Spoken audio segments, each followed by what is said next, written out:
This guy claims that a pastor assassinated his brother, stole the car, and it was only because of a car tracker that they were able to unveil all of this. Today, he's here on the Lucky Udo Experience to share his story, and this is his story. A person that disguises under being a pastor but goes around killing people and collecting their properties. They asked the pastor, how did you get this vehicle? The owner of this vehicle was in Cross River State. The pastor quotes, he said, he has not been to Cross River State all his life. It was one Elvis Ntwi that shot my brother in his presence, that he was there when they shot my brother. They raided his church and they saw 3 human heads on his church. Jesus. When we got to Yaba, the few policemen that knew the pastor, they were like, pastor, you don't come again. Sir, you said a popular pastor in Lagos had a hand in your brother's death. Can you tell the public what you mean by that? Yes, one pastor, Peter Chiwakwa, have a hand in my brother's death. Something happened on the 4th of September 2023.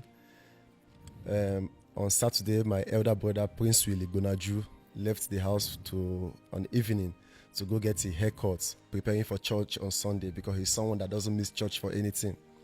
He's the youth pastor of our church, Redeemed Christian Church of God. Wow. So after that, on Sunday, we didn't see him in church, and it became suspicious because this is Prince that will not miss church. What happened? We start searching. Even my family went to the barber's shop to ask if actually he came to cut his hair. They say yes, on Saturday evening, Prince came to cut his hair. So we didn't know what happened. So we now reported to the police that this is looking suspicious.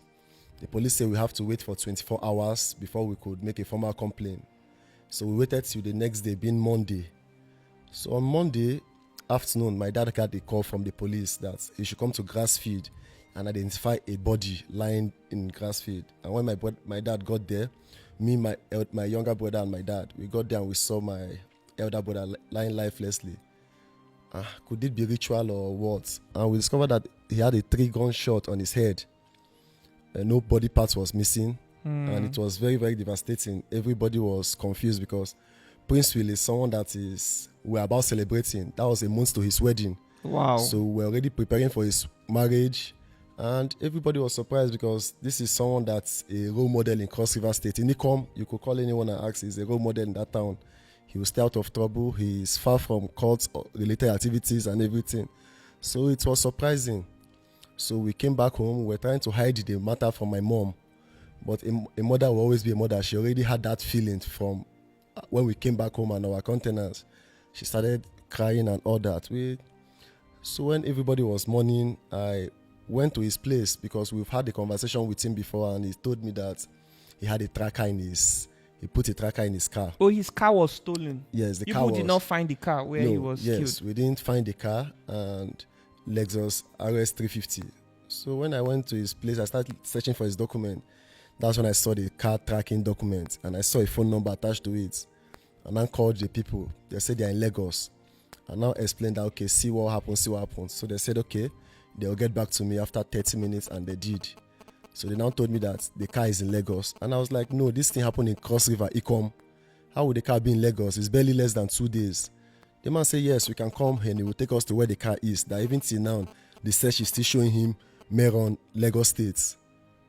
So the next day we involved the police, me, IPO, eBay, Cross River Zone 6. We went to Lagos State. We got to Lagos State and I called the tracking guy.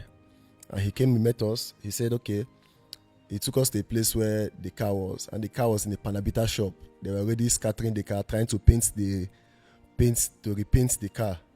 So the police arrested the Panabita. And after questioning, the Panabita said one pastor, Peter Uchenna, gave him the car to paint. And the police told him, okay, see how you're going to call this pastor. And he did. So when the pastor came out, they arrested the pastor. So they took the pastor to the police station. On interrogation, they asked the pastor, how did you get this vehicle? The owner of this vehicle was killed in Cross River State. The pastor quotes, he said, he has not been to Cross River State all his life. Wow.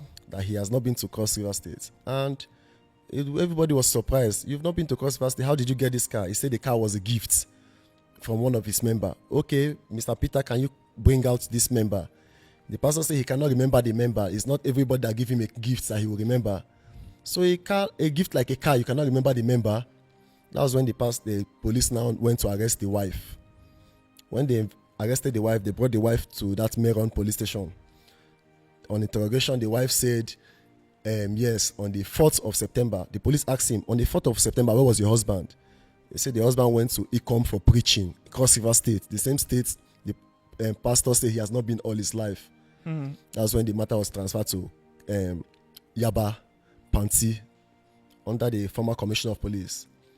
So when the pastor now said, yes, actually on that date he was in Ikom for a preaching, but after the preaching, he was about leaving Ikom. Some guys brought a car to him that he should take the car to Lagos. Anything he has, he should give them the money. He said he doesn't have money. They say he should just go. Later, he should send the money to them. But the police were not convinced with that explanation. They now told the Inspector Ibe to bring the case back to Cross River State where the thing happened. We drove back to Cross River State the next day. Then when we got to Cross River State, interrogations continued. The pastor now confessed that it was one Elvis Ntwi that shot my brother in his presence, that he was there when they shot my brother. What transpired that shot my brother, nobody knew. He did not explain that to the police. So after that explanation, the police Inspector Ibe convincingly told us that this one is not the case, that since they have caught the pastor in question, any person related to this case will be tracked down. Before we know, the case was charged to court. After the first sitting, 3 weeks later, they had the second sitting, and one judge, Ewa or something, discharged the pastor on health ground. And it's been 2 years now we've been trying to get justice on this kidnapping and murder case. Because even before his burial, the police insisted that we should remove the bullets from his head. We paid money, about 1 million naira or something. We did operation on his head. We removed the 3 bullets and give the bullet to the police, thinking that, okay, this one will aid for the investigation. That until today, we've not been able to get justice for this sage young man. Wow. This is something, this is so unbelievable.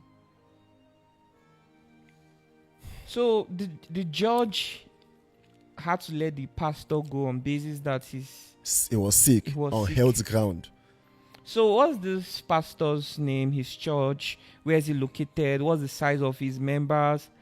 What information can you provide about this pastor?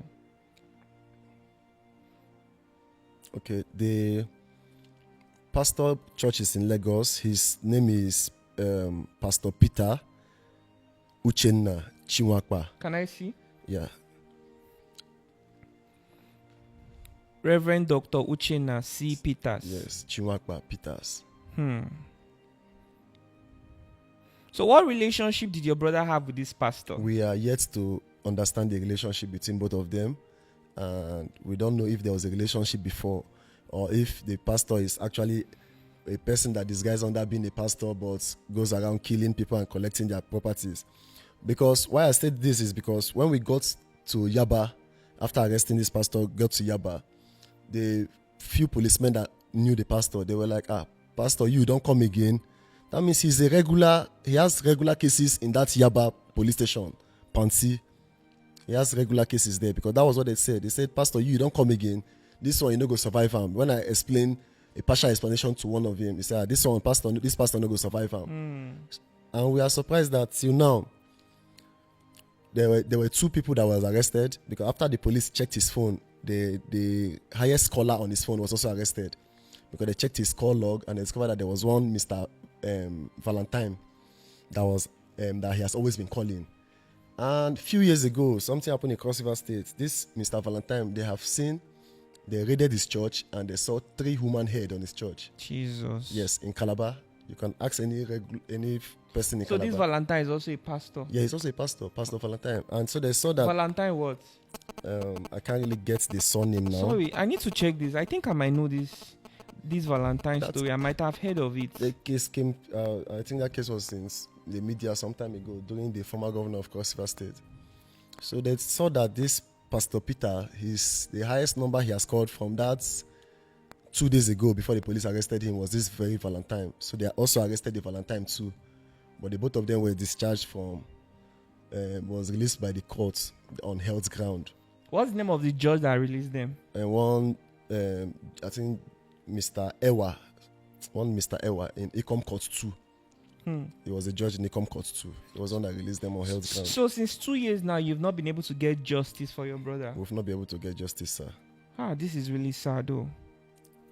Every day Nigeria is becoming unreliable. It is becoming very unreliable to depend on this government, because this is really crazy.